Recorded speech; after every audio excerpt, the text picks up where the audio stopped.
ढोंगी बहू।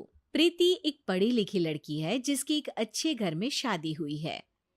प्रीति का पति राहुल एक मल्टीनेशनल कंपनी का मैनेजर है जो आधे महीने विदेश में ही रहता और छोड़ जाता है अपने मम्मी पापा को प्रीति के भरोसे, जिसे इस देश को सुधारने की चुल ने परेशान कर रखा है। मम्मी पापा, कल एक डॉग वैक्सीनेशन का शिविर है तो मैं वहीं पूरा दिन रहूंगी। आप मेरे लिए खाना मत बनवाना। अरे बेटा प्रीति, वो बाई तो काम छोड़कर परसों ही जा चुकी। एक नई बाई देखनी पड़ेगी। माँ, आप तो जानती ही हो ना कि मैं कितना बिजी रहती हूँ। अगर कल मैं नहीं गई तो कुत्ते एडॉप्ट ही नहीं हो पाएंगे। देखिए, हम इंसान तो बोलकर अपनी तकलीफों को बता सकते हैं, लेकिन वो बेचारे, उन्हें हमारी ज्यादा जरूरत है मम्मी। अरे बोल के भी हम क्या हासिल कर पा रहे हैं। अब ठीक है बेटा, तू जा, मैं खाना बना लूंगी। ऐसा पहली बार नहीं हो रहा था।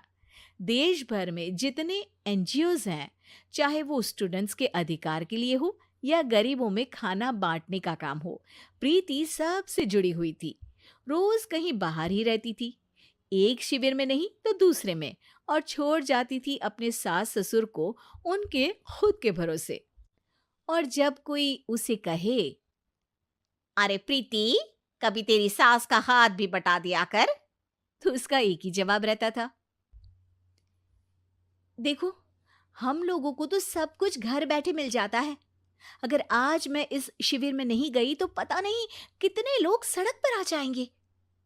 प्रीति को समझाना संभव ही नहीं था, और ये बात उसके सास ससुर भी मान चुके थे। इसलिए सुबह सुबह सास ही किचन में खाना बनाने जाती है और देखती है कि घर में सब्जियां खत्म है। अरे प्रीति बेटा, सुन तो जरा। क्या हुआ मम्मी? मुझे बहुत लेट हो रहा है, और आप तो जानते हो ना कि अगर मैं इस शिविर में नहीं गई तो। हाँ हाँ, कुत्ते एडॉप्ट ही नहीं हो पाएंगे, सब जानती हूँ। अरे पर घर में सब्जियां खत्म हो गई है। अरे जब तू वापस लौटे ना तब लेकर आना, ठीक है बेटा। ठीक है मम्मी, अ, चलिए मैं चलती हूँ। और हर बार की तरह प्रीति अपनी पार्टीज और आफ्टर पार्टीज में इतनी बिजी रह गई कि सामान लाना ही भूल गई। बात केवल सब्जियों की नहीं थी, लेकिन प्रीति हर रोज किसी नए शिविर में निकल जाती थी, अपने सास ससुर को अकेला छोड़कर। एक हफ्ते बाद प्रीति के ससुर जी के हाथ में दर्द होने लगा। अरे बेटा प्रीति, पापा जी के हाथ में बहुत दर्द हो रहा है। आज इनको डॉक्टर के पास लेकर जाना पड़ेगा। "अम, ठीक है माँ, आप हो आओ, मैं बाहर ही खा लूंगी। अरे बेटा, मैं कैसे ले जाऊं? ये काम तो हमेशा राहुल ही करता था, और मुझे तो डर है कि कुछ ज्यादा बड़ी बीमारी ना हो जाए। उफ़ो! आज मुझे मेडिकल शिविर में जाना है। बेचारे बड़े बुजुर्ग जिनके अपने फैमिली वाले उनका ध्यान नहीं रखते, उनका पूरा मेडिकल चेकअप होगा। अगर मैं नहीं गई तो आप तो जानते ही हो, उनका चेकअप नहीं हो पाएगा। और हाँ बेटा, तू जा, मैं कुछ ना कुछ कर लूंगी। प्रीति के सास और ससुर दोनों ही काफी समय से प्रीति को समझाना चाह रहे थे कि उन्हें भी मदद की जरूरत है, लेकिन अब तो पानी सर के ऊपर जा चुका था। उधर प्रीति शिविर में पहुंचकर सबसे मिल रही थी।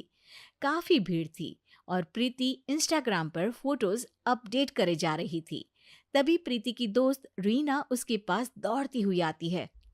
अरे प्रीति, जल्दी चल। अरे क्यों, क्या हुआ?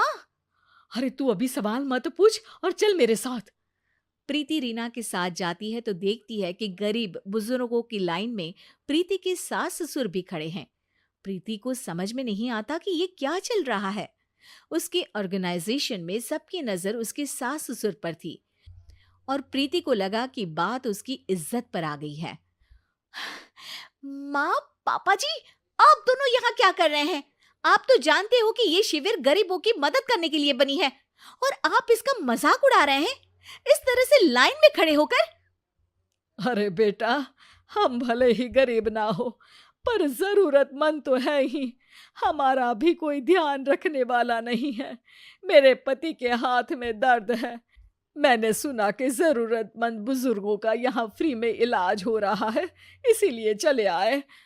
अ, नहीं, मतलब मैं तो प्रीति को समझ में आ गया था कि समाज को संभालने से पहले उसे अपना घर संभालना चाहिए और वो सर झुकाकर अपने सास ससुर से माफी मांगती है।